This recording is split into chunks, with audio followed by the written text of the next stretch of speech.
hour with you, and what I want to share with you are 10 fundamental keys to effective presentation and persuasion from the front of the room. Criteria for us to be effective in this context.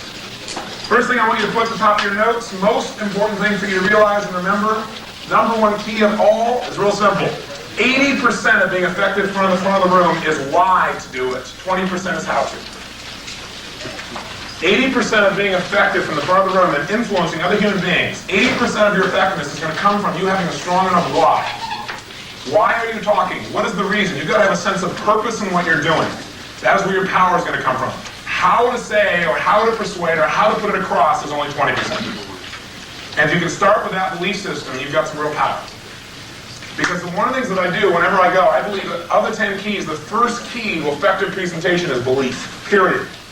You can give me somebody who's much more articulate than myself, much more articulate than anybody else, and we'll blow them away. I can take somebody who's got more belief and blow them away from the front of the room. Because it is that power of belief that what you're saying has some kind of meaning that has an impact on somebody's life that gives you that spark that gets through to other human beings. So I don't necessarily think about what I'm even going to say or how I'm going to say it a lot of times. What I know is I know what it is I have to get across, and I make it so important inside of me that I just know it'll come across. And I'm not worried about this word or that word. I don't have all that editing going on. As a result, I can stay with my audience. If I'm inside my head and I'm going, oh my gosh, am I doing this right? Is this coming across well? Once you start doing that, you're in trouble.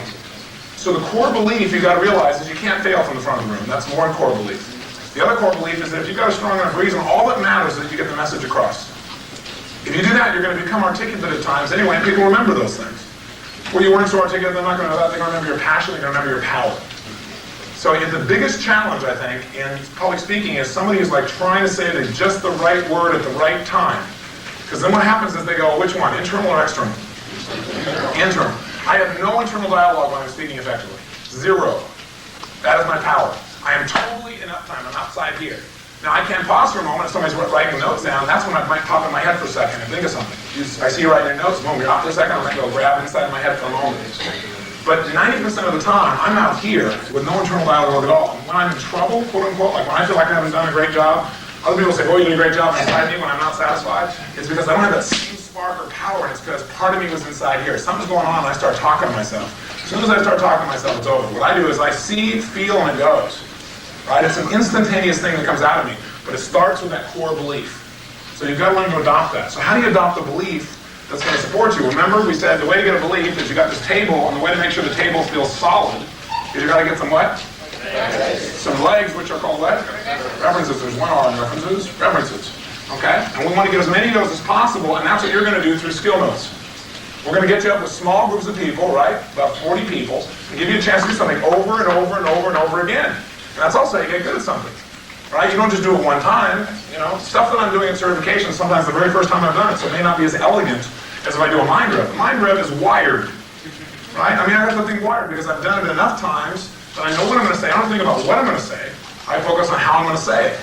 So cert may not be as wired as far as that's concerned, but what I make up for in not having clear what I'm going to say exactly or how I'm going to put it across or maybe the funniest way to do it, I make up for that with intention and intensity and knowing how important it is when I'm sharing with someone. So you got to come from that place. If you didn't do anything else but really adopt that belief that you can persuade anyone because what you're sharing is important to you and you know it's important to them, if you can come from that place, there's very few limits that you can have. The other belief that you might want to adopt, that's still part of number one, is that people want to listen to you. See, if you get up there and you're thinking, gosh, I don't know, what if they don't listen? What if they don't pay attention to me? If you have that thought in your mind, first of all, you're internal, you're not external. Second of all, you're going to project that. You're going to be tentative. You're not going to have the same power. When I walk in a room, I'm thinking, I am powerful. That's my belief before I walk in there. I am effective. I know these people want to hear what I have to say. And I've done that in places where they didn't want to hear what I have to say. But I said, I know inside. They may not know it yet, but they need to hear what I have to say, and they're going to want it once they know. When I worked with Ken Blanchard, one of the things that I did is I modeled some of his strategies, and Ken is one of the most likable people that you'll ever meet. He's like a big, giant, teddy bear, wonderful human being. And Ken's strategy is, he goes into some groups, right? He's going to talk to this corporate group. Before he walks up there, what he does inside of his head is he imagines what these people are going to look like when he's done.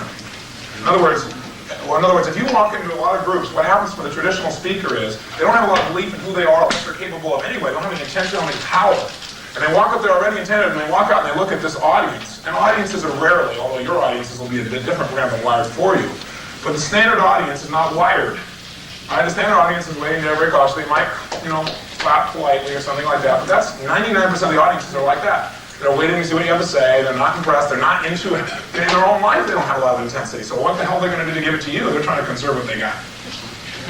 So you walk up in an audience like that, and some of them may prejudge you by the way you look, by the way you dress, by what they've heard about you, or by the fact they don't want it to be in the room, depending upon where you're speaking.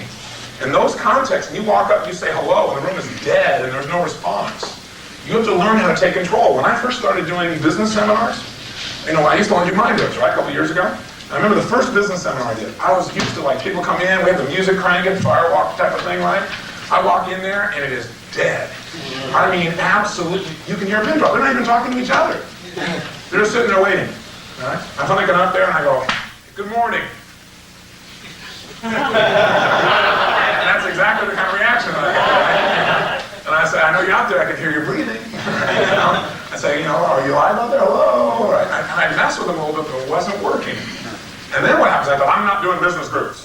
I don't need to talk to those jerks. God, man, their lives are dead. And stuff. I had to work on my head and go, wait a second. They're probably the ones that need it the most, right? They're about the most closed. So what I learned to do is start with me. Before I got in there, I realized I got to have a belief that I can reach anybody. I've always believed that. Hey, here's a good test for it. I got to believe that they really want to hear what I have to say. When I walk up, I do need to change my approach, which we're going to talk about. But I have so much belief that what I have to share is so important to them. But now I can just walk up into that room, and it's the change in me. It's a change up here. It's not a change in my movement necessarily, although I'm sure it translates there. But there's this absolute sense of pure power that they need to hear what I have to say. Not that I'm egotistical about it, but they have to hear this thing, because if they don't, they're going to get hurt. That's my belief. And if they do hear it, they can get some pleasure. And so I walk up with that absolute knowledge, and you cannot believe the congruency that gives you, and the flexibility. But you've got to know that what you're sharing has value. If you get me up here and you ask me to talk about something that I don't think is important, I'm not going to come across as an effective speaker. Even with all the skills that I can pull from. Because I got to have that core belief. So before I ever get up to talk about something, I think about how important it is, and the other thing I do is I fully associate to the value of that before I begin to speak. And if I'm not effective, usually it's because I didn't do that.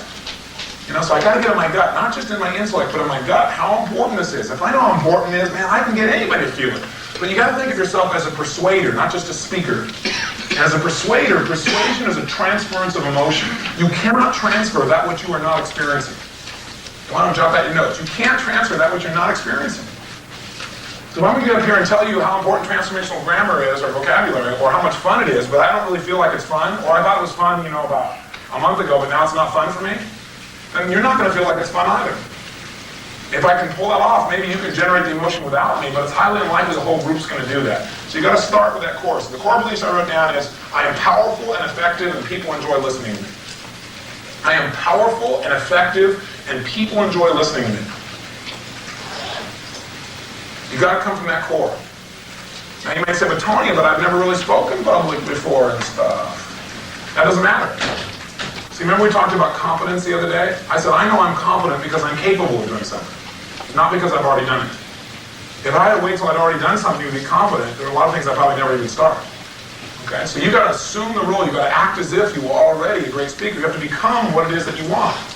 So you got to walk in, and even if you've never spoken in front of a group before, you got to walk in there with the physiology and the mind and the state and the belief level that you're powerful, effective, and these people want to hear what you have to say. Secondly, you got to believe that you're humorous. And I'm sure Steve will talk about this today. You got to believe that you're humorous if you're going to be effective with people. Okay? Now, that doesn't mean that you tell ghost jokes or anything else, but humorous, just by your own loving up on things, you can be humorous. But you got to believe that basically you're humorous, and what allows me to think I'm humorous is because I can laugh at myself. See, if I can make fun of me, if I can laugh at me, then I definitely get other people to laugh too. Because I've set myself up for a target. Real easy. And if I set myself up for a target, then it also gives me permission to play with somebody else too, right? But you got to attack you first. You got to be able to make yourself humorous. You got to be able to not take yourself too seriously. So core beliefs, I can't stretch them enough. I guess the other one I put down is just that I enjoy persuading. You got to enjoy the process, or you might as well forget it. And I enjoy persuading. I enjoy influencing people so that they go for more choices. So that comes through anytime I speak. Here's the second key: physiology. Physiology comes after belief, because if you just try and put the physiology in, but you don't have the belief, you don't have the foundation there. You don't have something to back you up, right? So the physiology, though, comes in immediately. And what I mean by physiology is powerful and flexible. You don't want to just come in there all intense, you're going to be over gradient. You got to use what's appropriate for the place that you are. And as far as I'm concerned, that means just pretty much putting yourself in a resourceful place. If you're in a resource state where you have the ability to get strong or get relaxed or get balanced, if you can move to all those different states from a physiology like that, then you have a lot more power to be able to influence your audience. But you all know, you've heard me share a lot of times, there is not a time when I go up to do a seminar where I don't put myself above level 10 to start with. That's my checklist under physiology. I make absolutely certain, boom, yes, yes, boom. And then I can relax, but relaxing is at this level. And if I want to relax all the way down to like level 8, I mean, I'm really like mellow jello. But meanwhile, what happens is people get a sense of power and energy from me. Because what I've done is I've opened up every channel. It's like I'm opening up my brain when I do that, not just my physiology in terms of gestures. If you get your entire body at that level of intensity, then what happens is what you're doing is open up circuits that probably weren't usually open. Now when something happens, it's like they're seeing the tip of the iceberg and they think it's a lot of energy. They go, boy, he seems like to be a powerful person. They don't have a clue. They have no clue. If I unloaded my full intensity, only a few people have ever seen me do that. I mean, people never forget it. But that intensity is something I've learned to build. Like in martial arts, I talk about building ki energy. That's what I learned to build intensely. I mean, that's what I can do something and wham, explode. So what I've learned to do, though, is how to use the appropriate amount. Jot down in your notes, don't shoot a cannon at a rabbit. Okay? It works, but there's no rabbit when you're done. So what I've learned to do is learn how to control, but most people don't have to worry about shooting a cannon at a rabbit. Most people have to learn how to become a cannon first. And you mean learn to become a cannon. Learn to develop that incredible level of power that, boom, you can send energy right into somebody's body just by the way you communicate. See, I'm a big believer, it sounds fluffy, like a total fluff bucket here, but let me just tell you, when I walk into a room, I fill that room up with my energy. And what I mean by that is I can go into a room, depending on the dimensions and everything else, and I physically, how many of you have seen Carillion photography? So you know that around your body it's electrical energy, okay? And when you change emotional states, you can see the color and the shape of that shift instantly. This is not woo-woo stuff, it's measured. So I'm a big believer, I can feel it. It's a kinesthetic thing for me, though. I walk in a room and I can fill the room up with my energy. I make a point, I can send that point into somebody's body. That's my belief. Truly or not, that belief seems to empower me with a lot more congruency and power, and people seem to feel it. It all comes from physiology. So you got to be able to have that and also be able to be totally mellow in the appropriate context. Like, in this context, man, I've like dropped myself down as low as I can because this room is like, you know, what am I going to do? Plus, I want you guys to be able to relax. I gave you a night off last night because what I'm trying to do is pace your bodies a little bit so that when we go at full gear, you're there and you got some reserves. I don't want to blow out your reserves. But we're going to crank this mother. You know, and it's going to start out tonight cranking pretty good, okay? So you just need to be ready. So we're going to pace it. I'm going to also pace things accordingly. And I'm going to really be sensitive to that process so that not everybody's been building up ki for a while, and last year I finally discovered that. But at the same time, I still want to stretch people so they know what they're really capable of. And most of it starts here. And how much you have in physiology is really up here. Doesn't matter if you got 2 hours sleep or 10 hours sleep. Now I do agree, if you're going to go for 4 weeks and have 2 hours sleep, it's not intelligent. And I've done that plenty of times. But what I'm saying is that we have to really make sure that we push people beyond normal. We can do this for an example. So physiology from the front of the room that's flexible and it's powerful, that's resourceful, and also relaxed. So you got to also have that kind of power to be able to be totally relaxed and boom, that intensity instantly if you need it. See, what that also does is keep people off balance, which you need to be able to do if you're going to be a persuader, not just a presenter. So that at any time, I can go like this and all of a sudden, bam, I can go to 0 to 60 in 2 seconds. Right? Or wham, somebody's like, so they're not ever quite sure what's going to happen. That's very valuable. It's going to line up with one of the things we're talking about. So what I want you to do also is have some visual gestures, some auditory gestures, some kinesthetic gestures. So you might just actually give yourself a little exercise and actually moving your body a little bit differently. The other thing is, from the standpoint of physiology, is to control the room. One of the things that I do is I move. I use my whole body and I use the whole stage if you watch me. Okay, I don't stand, most speakers, if you watch them, they stand and they lecture, and maybe they even have some gestures and stuff, but they're like planted. I'm not planted. I'm prowling up there. People get that sense. Okay, and when I make a movement, I make an entire movement many times. Now I've also got softer movements, but I learn to use my entire body. When you use your entire body, you're using your entire being, you're going to communicate with more power. So you find yourself like using one arm or the other arm or making gestures like this. I mean, try this. Take your hands. And just move your hands like this. This is called the standard speaker movement. Okay, now take your hands like that, same thing, and do what I do, is take your hands like this, and when you snap them out, when you snap them out as far as you can, you extend your fingers. Okay, try it, go. Okay, and you even added the sound. I'm impressed. I didn't tell you to add a sound, but you do. It's like, boom, there it is. Boom, there it is. The other thing I can tell you about physiology that I just discovered last year, or maybe it was the year before, is I realized that a lot of my power comes from, a lot of what changes and what moves people, I realize, is tension and pressure. Think about it. What makes you want to go eat? Sense of what? Tension or pressure. But what is hunger? Tension or pressure in a particular part of your body. What makes you what makes you enjoy and want to make love? It's a build-up of tension and pressure, isn't it? All right. What's that? Well, throbbing is pressure. Okay. So it's those feelings that drive us. When somebody finally, what we've been talking about here when we talk about the triple P principle, pain-pleasure principle, is we're getting people to associate enough pressure. That's what the pain is, right? Enough tension and pressure that it's so uncomfortable that they decide they're going to change. Isn't that basically what we're talking about? So manipulating pressure, you don't remember the metaphor, they talk about how a diamond is nothing but a rock that was produced, this incredible diamond, under massive pressure. That's what does it. And what I'm creating these 14 days for all of you is a pressure cooker. And you're allowing me to do it. You volunteered. Because I think all of you know that's how a diamond is shaped. How I've shaped myself is putting myself under massive pressure. Other people say, you're crazy. I said, no, I like what it's made me into. Because for me, the game is not what you get, but who you become. And so I put myself on the line over and over and over again. You know the stories, but it's from putting myself in a place of pressure that I've been able to literally shape myself into who I want to be. As a speaker, I build up tremendous pressure and then I release it. That has power. See, I can do it at no time. I can be totally relaxed, but when I need it, I've built it up. You can't extend the need to act without extending some level of pressure or tension. So you've got to have some level of pressure or tension. Now you can do it very calmly by asking questions, and asking questions to a point that causes that person to feel a sense of pressure to change. Because if they don't, they feel like they're missing out. Or if they don't, they're not living consistently with what they believe. So you can do it without any body at all, obviously. But you can also simultaneously be offering it by having pressure inside of yourself that you release. And that sense of releasing pressure has tremendous power. So you might want to look at it. And again, you can do it subtly. You don't have to do it in my style.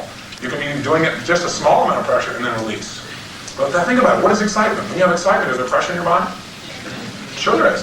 If you just kept the pressure, what would it become? Pain. Yeah, become pain. So what you got to do is release the pressure. Build and release. Build and release. Like having an orgasm. You'll enjoy it. Okay? Just continue to use that process within yourself when you're communicating to other people to give you a whole lot more power. So we got belief, we got physiology. Third one I dropped down in here is know your outcome. Know what your outcome is before you begin. I can't stress this enough. When I watch people from the front of the room who are ineffective, invariably they're not clear on what their outcome is. One of the things that Brandon said the other day that she used on herself is she wasn't real clear what to do. She got up here, and on her way up here, she thought to herself, what's my outcome? Damn, she came across very powerfully. She got clear what her purpose was. If you don't have a sense of what your purpose is, you got a problem. So you got to know what's the final result. What do I want to come out of this thing? You got to remember, your brain is a servo mechanism. Right? You think of like a missile. A missile knows how to get the target. Even the target moves. Because it knows what the outcome is, and it keeps adjusting until it gets there.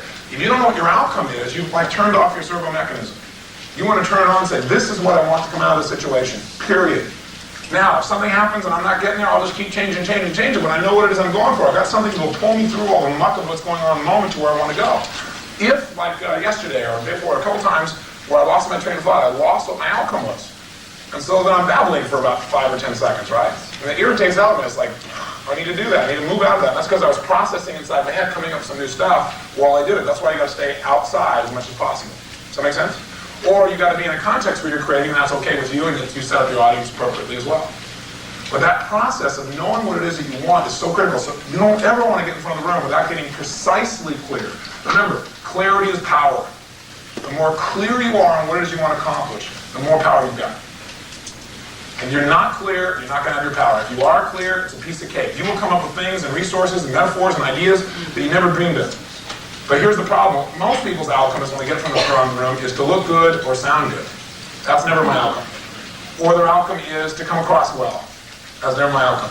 Or their outcome is to say what they're supposed to say. That's rarely my outcome, and when I do that, I create stress for myself. Right? It's like I'm trying to do it perfectly or say it the way it's supposed to be said, that kind of stuff. I just lose out. But if your outcome is to produce a result in other human beings, and you know what that outcome is, and you know some of the content you want to share in the process, I'm telling you, you'll unleash your power. And if then you come back and you got some physiology while you're doing it, which is congruent with the belief you've got that these people, I'm powerful, I'm effective, they want to hear me, what I'm sharing is important, you put all those things together, now you see somebody who starts out on the stage kind of like talking like this, who now has some real power in what they do.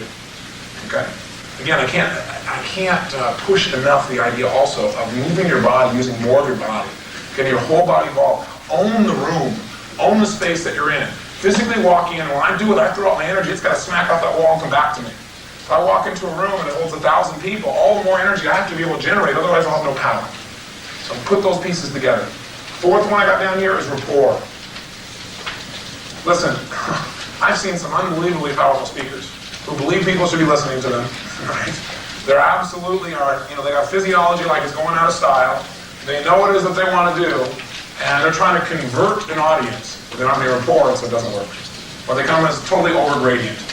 So I only put this as number 4 because I see the first 3 are things you do before you step on the stage. Okay? The first 3 you got to do before you even get on the stage. So when you're already there, those 3 are already in place. The fourth one is the first thing you've got to establish when you get on that stage. You have to make that connection with the audience. You have to get that audience to feel me too and not so what. That's critical. Absolutely critical. In fact, some of you I've shared this with, some I haven't, but I have a formula that I use as a persuader from the front of the room, because that's what I see myself as, not as a presenter. If I was a presenter, I'm trying to make all the words sound really good and put them in all the right orders and all that crap. That's not what I'm doing. I want to move people to action. As a persuader, I have this system that I use. It's kind of a metaphor I utilize for myself of what the persuasion process looks like. And that is, if you imagine a football field, let's imagine it coming to a point, if we would. And our target's here. Here's our outcome. And my outcome is always get somebody to do something, to get them to take action, to get them to change a belief, to get them to make some kind of shift. I'm not just talking so they get some information. Okay? Now, knowing that that's true, the first, let's say this is a football field, the first 40 yards in my football field, I have to get these people out here out of the stands and play with me. The only way I'm going to get out of the stands and play with me is I've got to develop something I call identification, ID. Identification is the rapport step, where I get people to say, me too, not so what. Most speakers go into the so whats, and that's why they don't do effectively. They don't have rapport from the beginning with the audience. You can be a much poorer speaker, but have a better rapport with your audience, and your audience is going to love what you do. So the first 40 yards, almost half the football field, is getting people to say me too and not so what. Getting them to feel connected with you personally. How do you do that? Well, it goes back from me, starts with my belief system. My belief system is people like me and I like people. I care about people, so they're going to care about me. And it comes through in my voice, it comes through in the way I communicate. Starts with that. Second thing it starts with is before I walk up, I think about how they're going to look at the end of the training. Now, it's pretty easy at certification, but I'm also walking up at certification. I don't have to worry about it. The audience will be wired before we even open my mouth at the first moment. But in a normal group, I got to think about the rapport and think about, what do I care about these people? Why do I care about these people? What's special about these people? I ask questions. Make a note there. Ask yourself questions that will cause you to care about your audience. The easiest way to get rapport is care about who you're talking to. You got to really care. Now, that's not always easy when you're talking to strangers, right? But you got to immediately turn them from strangers into friends before you open your mouth. And if you treat people, have you ever had somebody walk up to you don't even know, and they walk up to you and they treat you like, they really know you? How do you usually respond when they do that? Yeah, how many of you treat them back like they're a friend? In fact, you're not even sure, you almost like think, well, maybe I do know them, right? I did the same thing from the front of the room. That's what I want you to do from the front of the room. Assume like you've known them for years. If you walk up with this attitude and feeling like we've been connected forever from the very first thing, hey, we're part of the same team, and you don't say that, but you feel that in your gut, you can't believe what will happen. That's what I do in business seminars. That's why I converted to business seminars. I walked up there, and instead of getting up there, cranking them and all that kind of stuff, I walk up there, I know what I've got to say is that important. I've got physiology, total power. I know who the hell I am, I know what I'm going to do. I know what my outcome is, and I know that my outcome is totally to empower them. And I think about how much I respect these people. And I start out by telling them that. I said, I feel privileged to be here, and I'll tell you why, because this audience called salespeople, you are the 3% of the nation that moves 97% of the rest of the country. Because nothing happens until something is persuaded or sold. And also, you have courage, like very few people have, because most of you I know are on commission. So you said, I want to be paid what I'm worth. So for some of you, that's become scary. Right? For others of you, that's been rather rewarding. My goal today, and I'll tell them what it is, and I'm like with them, and I say, hey, we're here together. And I make that connection immediately because I've got that feeling inside of me to start with. Okay? So I get that rapport, and I get them, and I talk about the problems I've got, the challenges. If you listen to me at a guest event or a seminar, anything I do, you get a lot of me too's. Talk about how I sabotage myself. I went to all the seminars, listened to all the tapes, and people go, yeah, me too, me too, me too. And they come up to me at the break and they say, you know, that sounds just like my story. And I've done those things too. I've sabotaged, I've done overweight, I've done all these things, right? Or I can just get up and I can delete all that stuff, right? Just play it. I'll tell you how you can succeed too. It's not going to work? Of course not. So me too. 10 yards from the 40 to 50 yards is what I call logic and reason. Logic and reason. Logic and reason basically to me means the intellectual side, the content side. Here's what you should do, here's why you should do it, here's the details of it. You know, here's how it works, X, Y, Z. Here's how to do a 6-step reframe. 1, 2, 3, 4, 5, 6. Okay? Here's what you say, here's how you say it. That is the smallest part of what actually persuades someone. You need to give them just enough logic and reason to support them in taking action. You've got to be able to justify the emotional decisions you help them to make in a persuasion type of process. And in this room, you're going to be a persuader. The difference between me and other people who taught technology, like even when I just taught NLP, so people could literally say, I'm teaching the same thing Tony's teaching.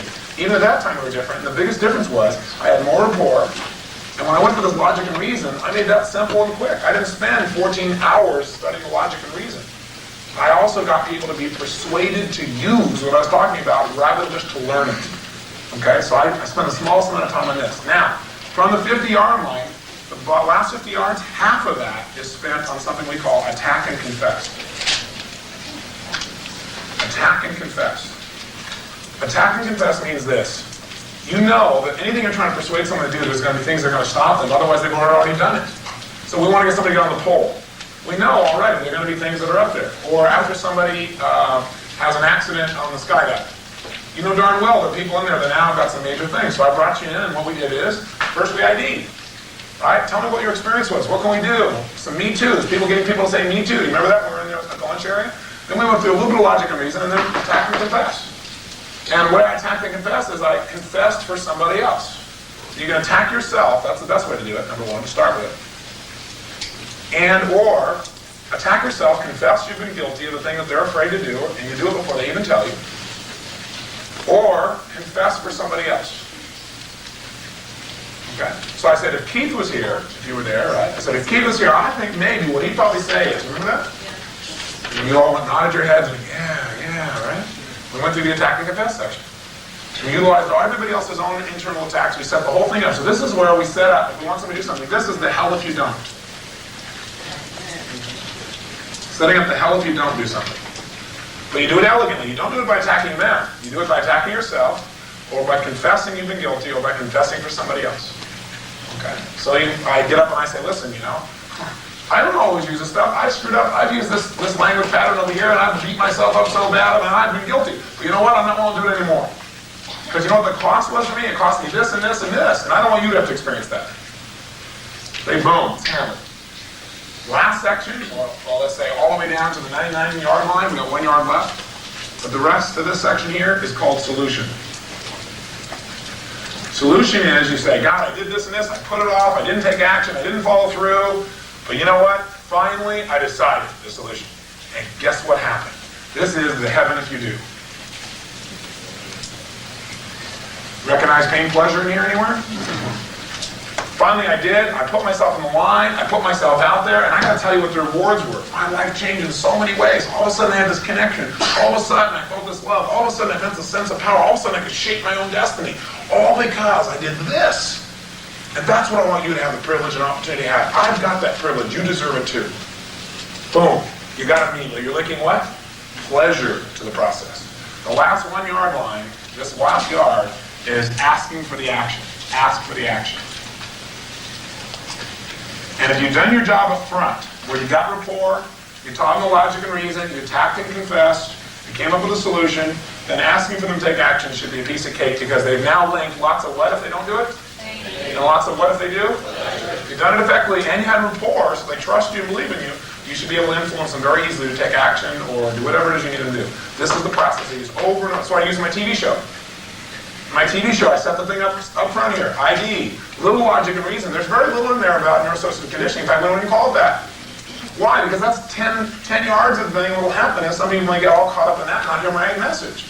Then what's the whole thing? Attack and confess. I tell my story. Here's what I used to do. Here's where I am. I get other people to tell their story, talk about how it was and here I am now, and I get them to talk about the solution. I talk about, hey, here's how my life is. They talk about how their life is, and at the end we ask for the money. Right? You say, right now it's time for you to take off and make the thing go. And the last thing I say is, design your life now. I'm going to get my helicopter and we're out of there. I have a little note there that says, come fly with me. That's in essence what's under there, right? This is the process. Most effective direct response television show in the United States. Nothing even close. We're outproducing anybody else by 3 times. Right. Yeah. This is the process. Rapport is critical. Make sure you think in terms of rapport. You think about your audience, how you care about them. Also, my notes here I put down, make sure you learn to speak visually. That's nice and incongruent, isn't it? Visually. Auditorily. Kinesthetically. Right. You want to be able to move with all 3 modes. So that when you're talking, you get intense, and you can also drop right down. You can enter their world. You can pop back up. The ability to go into all these different modes at any moment in time, depending upon what you want to accomplish, is critical. So being able to have that kind of flexibility in yourself, that in a heartbeat, you can instantly shift gears. Now it's true, when you're talking about things for the first time, right, you're first starting to learn how to articulate something, it's a little more difficult to also simultaneously learn to vary and everything else. That's why you're going to go to, like my one day, after a year and a half now, it's wired. I change a little piece here and there, but I know exactly. I've tried things, and I notice what works and what doesn't work. My body stores anything that works. The way I told a joke, I tell the same joke, or tell the same story, and I notice a slight change in the inflection of my voice takes a totally different emotional response. My brain locks in under that. But it takes all those trial and error presentations to learn those hooks. And once I hear a hook, I hang on to it, I grab onto it. Right? I do another one, and I get another hook. And after enough time, I got so many hooks, I got a presentation that's phenomenal. When I'm doing something brand new, I may not have the same level of quality, but I'm not worried about that because I'm still coming from my core belief. Okay? All I want to know is, can I influence? My job is to be someone of influence. I can get you 1 million people who can inspire people, make them feel real good and never do anything. That's not my goal. That's not my goal for you as a trainer. My goal for you as a trainer is to cause you to be a monster who can go and use your thoughts and your mouth, your being, to walk in anybody and move them to action. That is how we shape a world. That's how you change values, beliefs. That's how you change lives. So don't be a presenter, be a persuader.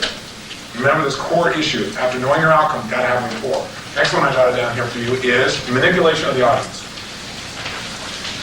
Manipulation of the audience. And in your notes, write down, that's what they're paying you for.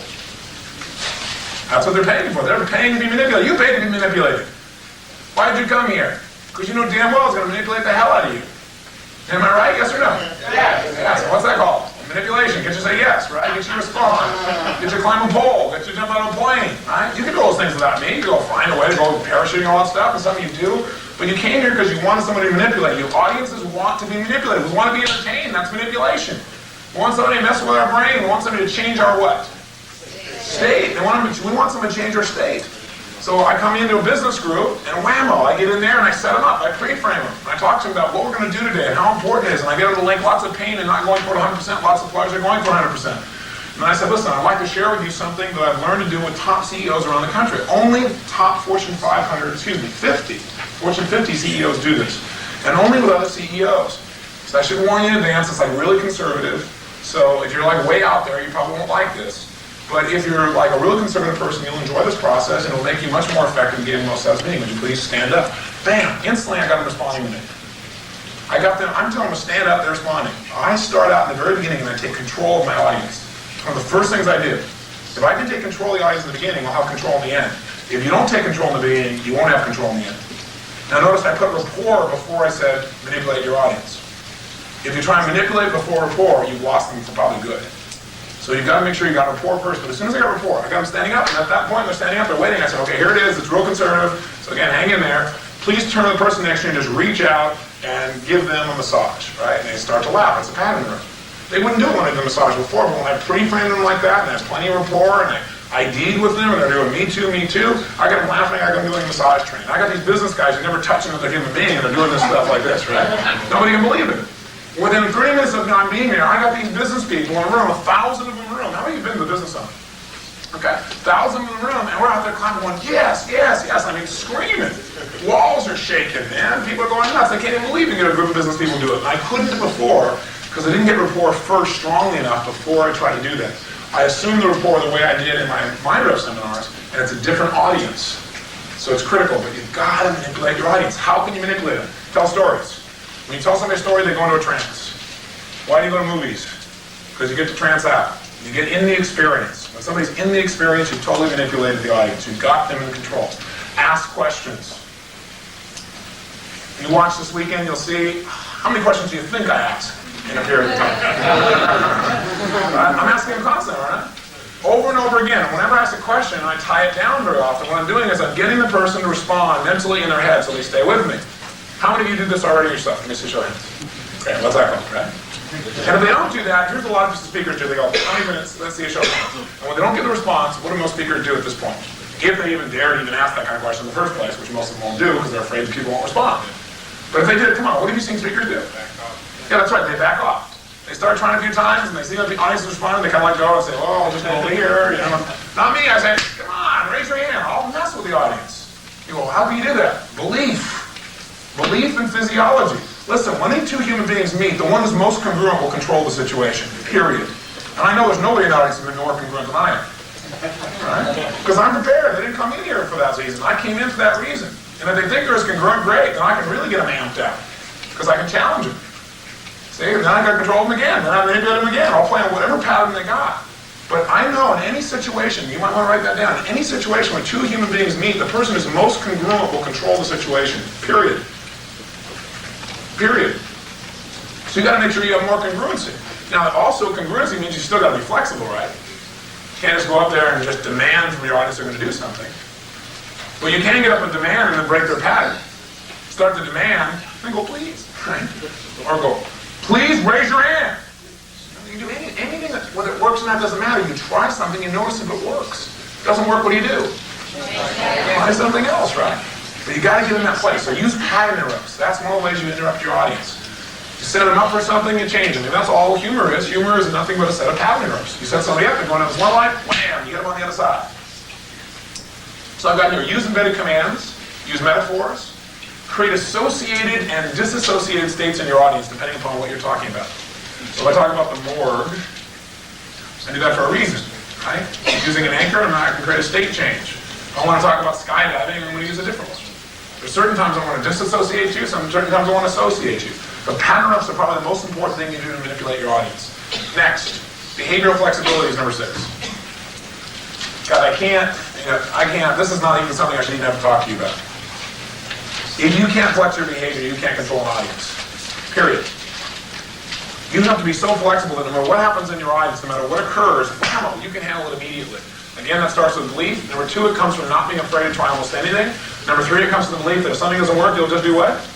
In your notes again, write down, if what you're doing isn't working, try anything else. Try anything else. You got to be flexible. If what you're doing isn't working, try anything else. So I'll give you an example. I was doing a seminar in Detroit, Michigan, a one-day business seminar about a year ago. And logistics were horrible. We were just getting them started. Somebody didn't have enough manuals there. People were sitting out in the hallway. There was not air conditioning. I mean, it was hot. People were sweating in their suits. They were angry walking in. And then I was there, but the back of the sound wasn't set up properly, so they started like 30 minutes late. 30 minutes late, sweating in the hall, and they didn't even get one of these little, what do you call it, notebooks. People were very, very upset. I get up there, right, start doing my thing. We get to about the 4th page in the book, and all of a sudden this guy stands up and he goes, I standed out there for 30 minutes, we started 30 minutes late, I'm sweating, and my manual was near those pages in it. He started screaming, going crazy. He stood up right there in front of me. And what do you do? What do you do? Ask him a question. Anything. Okay, you could ask him a question. What else could you do? That's right. Deborah said the right thing. Tommy's right. I said, you are absolutely right. That is totally unfair. And you can't imagine. You think it upsets you? How do you think it makes me feel when I'm up here trying to give my guts to support you and I'm not being backed up? It totally pisses me off. I said, you know what? You have every right to be upset, and you have every right to be able to leave here if you want to. Because I don't want you to stay here upset. And I'm happy to refund your money, and you should leave.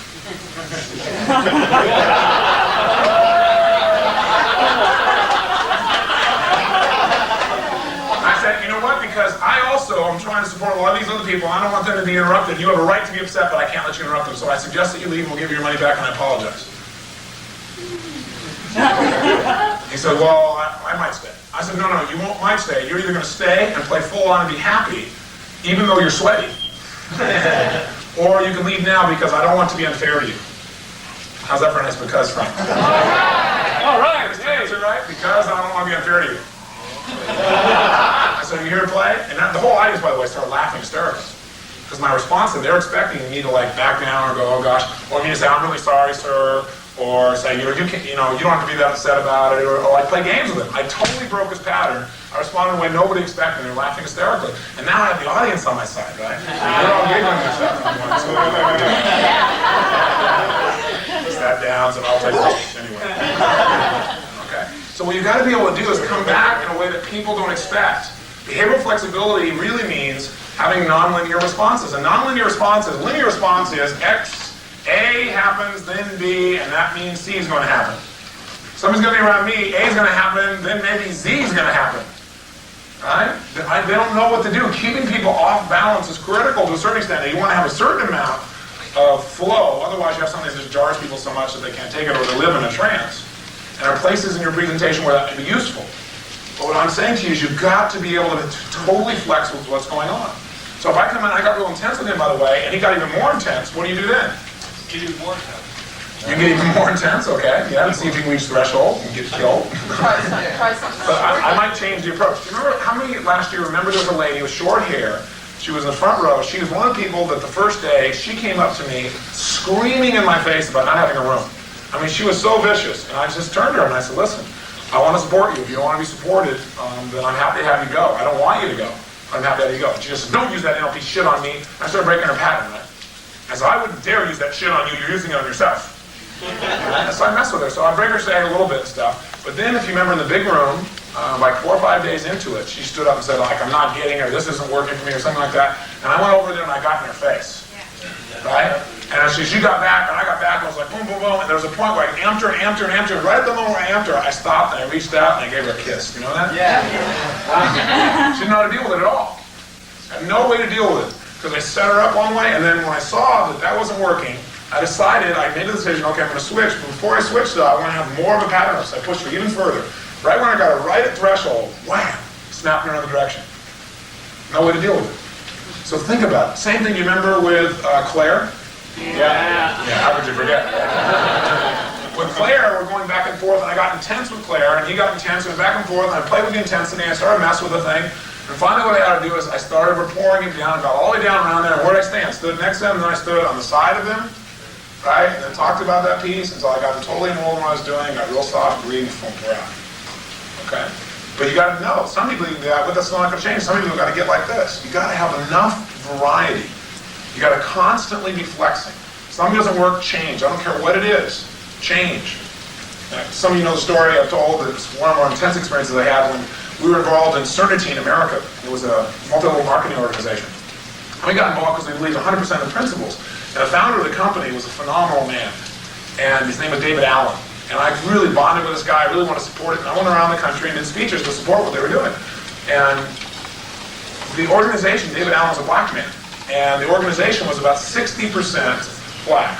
But when I say black, I mean militant black. Not like, I'm not black, white doesn't matter to me. But to them, black meant something different.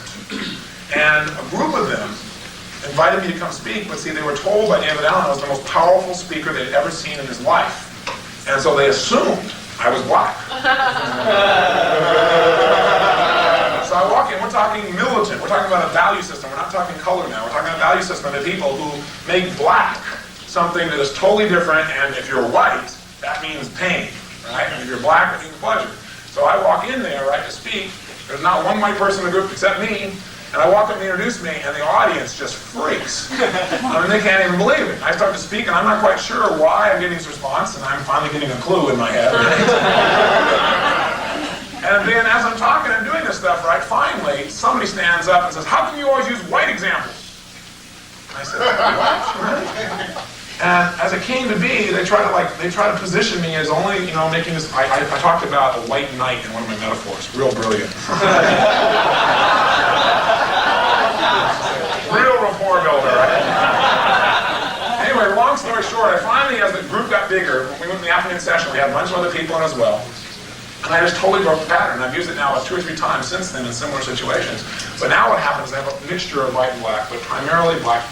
And I'm talking along, and somebody gets up again and says, how come you keep using white people on stage? And I just go, well, the could have thought, I haven't been watching colors. I've been like, one for you, one for you. I've been doing that. And I said, but this woman stood up, she goes, what am I, a honky? I had her on stage doing love strategy.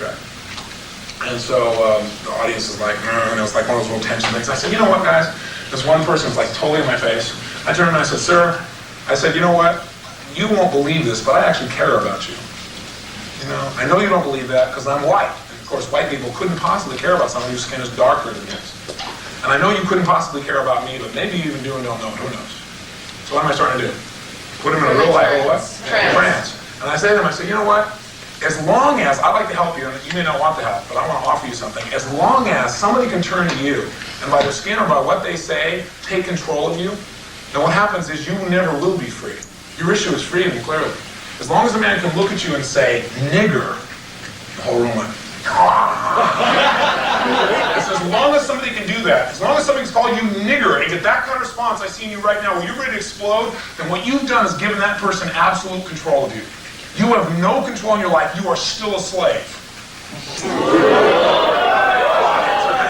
I said, you are. Well, you're being enslaved by you and nothing else. And I said, I'd like to have you be free because I'm free and I'm white. So why don't you pretend that we're going to get you free right now? I suggest here's the way to do it. Everyone stand up. And only a few people are. I said, stand up. Come on, try something with me. Trust me just for a moment. Pretend I'm black. I get them to stand up, right? Now they're all standing up. I said, now you guys just do what I do just for a minute if you really want to be free and if you want to have some fun. So let's try this. I stood up and I said, okay, follow me. Do what I say what I say, move the way I move. I'm a nigger, you're a nigger. You like to be a nigger too, be a nigger. Ooh, be a nigger. The audience is like,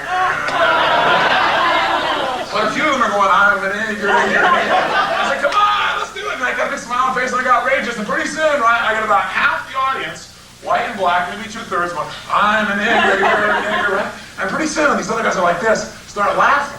As soon as they do it, I go, oh, come on, try it. Come on. By about the third attempt, I got them all going, I'm a nigger, you're a nigger. And what I got them doing? Laughing, giggling, saying, I'm a nigger. What am I doing? Changing the what? Anchor. Changing the nerve association. Then I say, okay, and they're all giggling, right? They're looking at each other going, I'm a nigger, you're a nigger.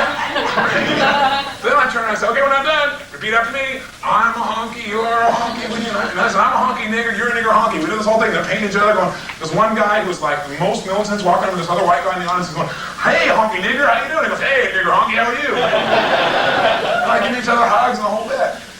And you go, my God. And people turn, there was one guy in the back who was looking to do business with me at the time. He said, man, you've got like a steel.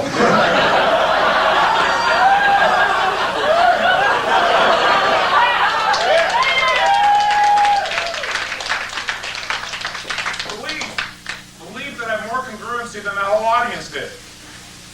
That no matter what happened, that if I tried something that didn't work, I'd try something else. And if that didn't work, I'd try something else. And eventually I get through them. And I don't have to reach everybody either. But I'm going to reach a core group of those people no matter what. See, that willingness to absolutely flex. See, that's flexing, right? That's definitely flexing, and it also leads into my next one. Number 7, challenge your audience. Challenge your audience. Everybody wants to be challenged.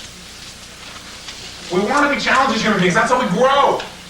If you sit there and let your audience sit on their duff, that's your problem, not theirs. But what you want to do is get them challenged. Challenge them with questions. Challenge them with statements. Challenge them to take action. Put them on the line. See, that's the process that really gets people to respond. Human beings respond to challenge. Without challenge, we get weak. With challenge, we get strong. So I'll throw down the challenge. I'll throw down the gauntlet. And I'll show that I'm willing to do whatever I ask. I'll put myself on the line first so they know I'm not just asking them to do something. But I'll lay it out there. And that's basically what I did that day, right? I challenge the audience. Say, come on. Are you strong enough to get up and do this? Are you flexible enough? Are you outrageous enough? Are you free enough? Or do you have to stay there in your own prison, right the way you are, and not smile, not go for it, not do anything? And you didn't prison happened a long time ago. You didn't decide on it. Why not decide right now to do this? Challenge, challenge, challenge, challenge. That is power. But challenge and show you're willing to do whatever you're asking for. Whatever you want them to do. Show you're willing to do the same thing. Show that you want to do it first even. See, firewalk code wouldn't work very well if I did this whole thing in the firewalk, and at the end I said, okay, who wants to go first? I'm not doing it this time. I have to be the first one to walk every time. I have to get up there and do it, otherwise it doesn't have the congruency. Set yourself up in that way and make sure you challenge them. Ways to challenge them is ask questions. challenge people, I put down here that I was thinking about the other day is, I direct portions of my talk at moments to direct individuals. Okay? So as I'm talking, wham, all of a sudden I make eye contact, and I stay with that person just for a minute. Get strong with that person just for a minute. Right? Make the connection with them. So if I'm asking something, let's say I'm making a particular challenge, I'm saying something like, hey, are you willing to be free now? I'll look at one person right there that I think wants to be free, or I want them to be free, and I'll direct right at them for that moment. Or I'll lock on. So that's another way to challenge, is actually taking one individual at a time. It'll give you more power. Okay? Next, energy. Energy is critical. You gotta have dynamic, powerful energy. You gotta be charismatic. And all charisma is power and energy. Your ability to move in a way with absolute total congruency and intensity. It's not just that, having this floppy little energy popping out of you, but punctuating what you do with some intensity. That will give you that. If you can constantly have that level of energy, what happens is you scoop up an audience with you. But you got to have that. And again, the only way to have the energy is to make sure you start out with it. Before I walked up here, I didn't have this level of energy, but when I just got up here, before I walked on up here, I stopped, put myself in state. As I'm walking in, I start moving my body in a way where I'm ready. So by the time I get up here, I can kick right into high gear. But you got to realize 80% of charisma is energy. If you've ever seen somebody, think of somebody you think is charismatic. I preach the comment, but outside of me, who can you think of? Now think about it. Do they have low or high levels of energy? What would you say? How many experience high? Definitely high. I can't think of anybody that has a tremendous amount of charisma. Let them feel a sense of energy. Even if they're kinesthetic in their delivery, there's a sense of energy that's coming out of them the whole time. It comes through in their face and the way they express themselves in their eyes. It's punctuated. I'm trying to think of a gentleman. Who's that gentleman who's super articulate? William Buckley. You ever watch William Buckley? He isn't talking loud and fast, but he still has that energy, doesn't he? And what it is that energy, he's got a certain amount of tension in his body, and he releases it, and he releases it subtly with a smile, or with his eyes, or whatever the case may be, or the tone of his voice. He punctuates it, but there's an energy there for him to do it. He isn't just at a normal level like this, and talking like this, and moving and communicating like this. You got to start at a certain place, and then again express it. Go back to the pressure point I talked about. The last 2 points that I gave you the most important. Next one is utilization. Utilization is critical. Most of you have gotten very good at this. Our trainer staff are fabulous at this. And you can learn a lot from them by modeling them. Utilization means something happens, you find to take whatever's happening in your audience and figure out how to utilize it to help you to get the result you always wanted in the first place. Utilization is what you had to do when you got out there to the parachute drop the first day. You have to figure out how to utilize it, otherwise all you do is feel frustrated and upset. Lousy speakers have things happen in their room, and when it happens, they go, that's it, my whole talk got screwed up because of that. What you want to learn to do is something happens, if there's any way possible on earth, which there is always a way in my belief systems, how can we utilize that? I was doing a guest event in San Diego about, 3 weeks ago. It was my final guest event, my final mind everybody did down there. And I get up and doing this guest event, and this lady comes on stage whose husband is becoming an ADL. And she's a really neat, nice lady, but she's like been in a deep trance for about 3 days, right? And so while I'm talking everything else, I'm asking people why they're here and so forth, and reporting with the audience up front, getting people to share so I can tailor what I'm going to talk about to meet their needs. She raises her hand and talks about she has this fear of public speaking, and her husband's going to become, a speaker now. She didn't say ADL, right? Thank God, because the way she was communicating wasn't real powerful. And she said, I really want to deal with that. And I said, well, I appreciate that, and we can show you the skills to do that. In fact, your husband can probably help you with it. And I'm not going to use that example right now, just it's not dramatic enough. I said, let me find a more dramatic one. I was looking for something where somebody had a major phobia so I could wipe it out for the guest event as a demonstration. Well, as I'm talking, for the next couple minutes, this woman walks up around the room, walks up onto the stage while I'm talking. And it's a seminar, it's a guest event, so what we're doing is the purpose of the seminar is to give people information and to enroll them on the power of our technology. And this lady gets up here, right? And I go, hello. She goes, I just wanted to deal with this thing right now. A little self-sorting there, I guess. And I said, she goes, is that okay? And I said, no. She goes, well, I need to. And she walks up to the front here. So at this point, my brain goes, okay, this is fun. What an opportunity, right? Now, if I get her off the stage, I can lose rapport with my audience. There's going to be people in that audience sitting back going, God, he was mean to that person. If he really cares about people, he should allow them to do those kinds of things. Are there people in the audience who think that way? Yeah. If I do that, I can lose rapport. Or it creates a little doubt. They go, God, why was he strong with her? Or even if I do it softly. Soft wasn't doing it. I said no, and I smiled, trying to be soft. She didn't get soft. The only way to get off is a little bit harder, right? Or I got to put her in a deep trance, which they're not going to know what the hell I'm doing. I'm going to go, what is this hocus pocus? So I finally decided, great, she's here, let's run with it. So I got off the stage. I figured if I get off the stage and leave her there, she'll probably freak and leave. No, that didn't work either. She gets up and she, like, the whole audience is waiting, right? And I had this momentum going. I had the audience laugh and I was on a roll. Right at the point I'm on a roll, right in the middle of a joke, they're cracking up, she walks up and does this thing, right? She goes back and she gets, the microphone and, comes up here like this. And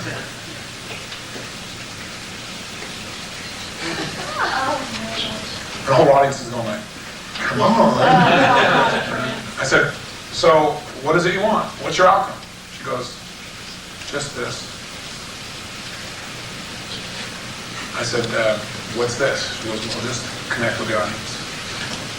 I said, this is called boring audience. And the audience laughed, right? And everything else I said, what's your outcome? What is it you're trying to accomplish? She goes, I just want to feel connected. I just want to feel connected. So she just stood up here. She goes, I've in my life always had fears, and it's been really tough, and so this is like really a stretch for me and stuff, and I'm now becoming an ADL.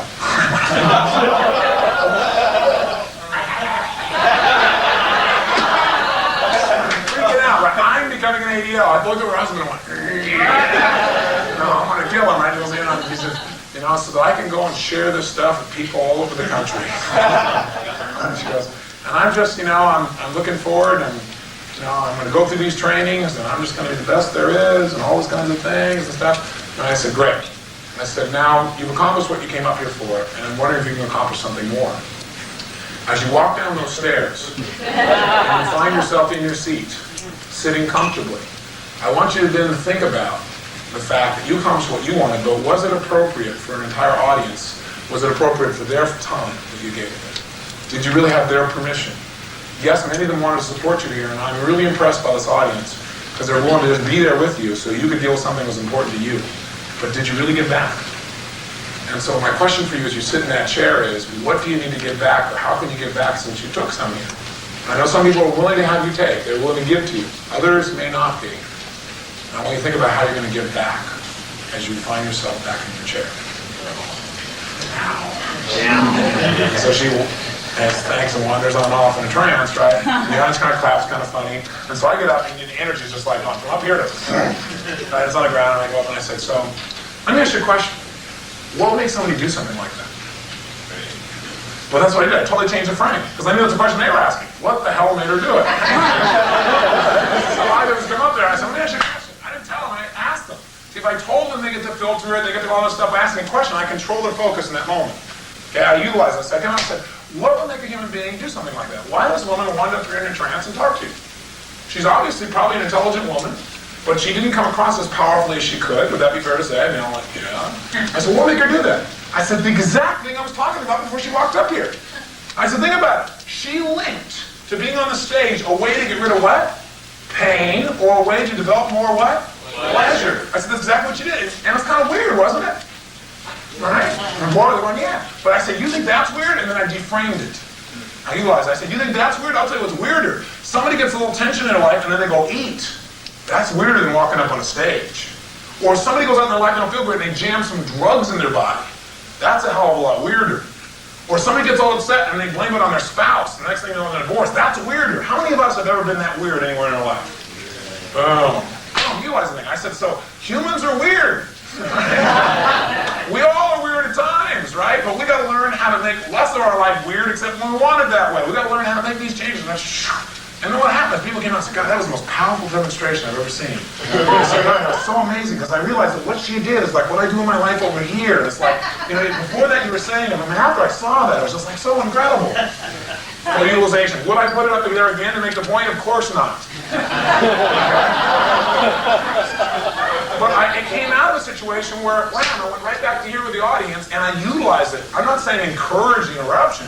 I'm saying when it happens, make it part of your presentation. Find a way to make it part of it. I could have gone up there and been freaked out in my mind going, oh my God, she said she was an ADL. This is my organization. She's representing me. Holy shit. I don't want to be here. I want to do these things. Could have gone up and done these things and said, well, that was an interesting interruption. Let's go on. Would that have worked as well?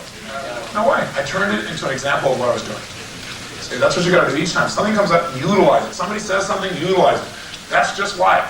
That reminds me of. Or you know what? That is exactly what I'm talking about. Somebody says, I can't do this. That's why we're doing this. Turn it, whatever it is, turn it back on it. Something drops, hey, let that idea drop into place. Find ways to utilize whatever is going on in your audience. It'll give you tremendous power. Last key, number 10, and I'm out of here, is have fun. 10 keys, you gotta have fun, otherwise you're not gonna be powerful in front of the room, not long term. If you're having fun, oh yes, okay, great, we'll show that. Having fun to me is critical. You can tell the difference between somebody who's getting up there and they just got a message they got to deliver, and somebody's got a message they got to deliver, but they enjoy it. They enjoy the sharing. And if you can really make sure you don't ever get caught up in the point where you're stuck, where it's like, this is what I have to do, but you really remind yourself this is what you choose to do, and you think about how lucky you are to do what you do, and you come from that place, and you are playful within yourself, you put yourself in a state of playfulness, that'll come through with your audience. People want to be played with. Right? They really do. They don't want to have somebody who just jams something down their throat. You can jam, but you can also be playful. You've got that unique balance of get people to listen and get them to have fun, and people want to be entertained more than they want to be educated. Jot it in your notes. People would much rather be entertained than educated. So most people don't make changes. So what I try to do in most of the seminars I've created is to entertain people while I educate them. If you doubt this is true, that people would rather be entertained than educated, just go to watch a Grateful Dead concert. Or Bruce Springsteen, or anything else like that. Clearly, think of the thousands of people who show up for that. We have invited people to come to a seminar, they don't show up in groves quite like that. I don't care what the seminar is, they're not going to do it. Right? We, the highest paid people in our country, are not educators, they're what? Entertainers. So that'll give you an idea of where we put our value systems. Okay, so what you want to be is you want to be an entertaining educator. Somebody who persuades people but entertains them along the way. Are these 10 useful for you? Yes or no? Yeah. Great. So what I want you to use these as criteria. I've given Bob a series of exercises to put you guys through to help you to start embedding some of this stuff, really utilizing your physiology. So you're up and speaking. But I also want you in your teams, you're going to have 3 people in your teams, and you're working in your teams, you're doing skill mills, to maybe have these 10 really nearby, maybe write them on a card or something, and analyze. Okay, what should I do? How was the belief level? What was the physiology like? Hey, did the person really know their outcome? How much rapport did they have? Right? Did they manipulate their audience or not? Make sure you start looking at it, maybe giving yourself a scale of 0 to 10 where you are in those areas and think about, okay, how can I get better? Right. Last thing I want to tell you is this. On the back of your notes or somewhere, just jot this down. 3 major keys that we're going to chunk up to effective speaking are these. Number 1, have something good to say. Steve Perman is great at telling jokes because he's got them, he's storing them all the time. He's already got something good to say. I'm not quite as good at that, I haven't stored them up. I got to do that, I got to model it. But you got to have something, a repertoire you've already built up. My repertoire right now is so humongous, I can get up for 30 days and not stop and have plenty of material. Right? I really can. I've built it and built it and built it. I have so much that I know can be good to say. So I know it's there. That's number 1. Number 2 is say it well. Practice saying it well. And you're not going to say it well the first time. So I'm going to do my certification. There are going to be times I'm going to fumble and say, I'm okay with that. But I want to do it enough times, like in a mind river or one day or whatever, that I know I'm going to learn to say it incredibly well. Think of phrases you can use that will induce states. Think of ways of saying those phrases. Make your life a masterpiece. Think about how you can say things that induce a state when people hear it. Put some things together. You can use quotes as an example of it too. Think of some quotes. I remember Churchill saying, truth is incontrovertible. Malice may attack it, ignorance may deride it, but in the end, there it is. Some things just hard to say better than that. All right, learn to say it well. And number 3, say it with emotion. Say it with emotion. Emotion is your power. You must have it within yourself to give it to somebody else. So think about the process of, one of the metaphors I like to use is, you buy a shirt, like a man's shirt, you have those little stick pins in it, you know what I'm talking about? Yeah. You take those little stick pins, right? If I took that stick pin, let's say that stick pin is a word. And I take that stick pin, and I want to influence you, and I take that word, and I throw it at you like this, and I smack you with that little pin. Are you going to feel very much of it? Of course not. But what if I take that little stick pin, and on the back of that stick pin, I wire a giant iron bar called emotion. Now I take that little word, I put this giant iron bar on it, and I'll throw that sucker at you. I can throw it right through your heart. That is what you want to do when you get up to speak. You want to take these little crappy little things called words that so many people just utilize like stick pins, and you want to attach a level of intensity and power and depth and emotion to it that you can go right through whatever used to stop somebody in terms of their armor. Where you can reach people that other people don't reach. You practice those 10 things, and you get yourself to the point of doing that ongoing, you have one of the greatest gifts in the world, because you know you can go anywhere in the world with just your thoughts and your lips, and you can change the environment, you can change people, and you can change your own world. That's what being a trainer is all about. I wish you best, have some fun tonight, and I'll see you guys soon.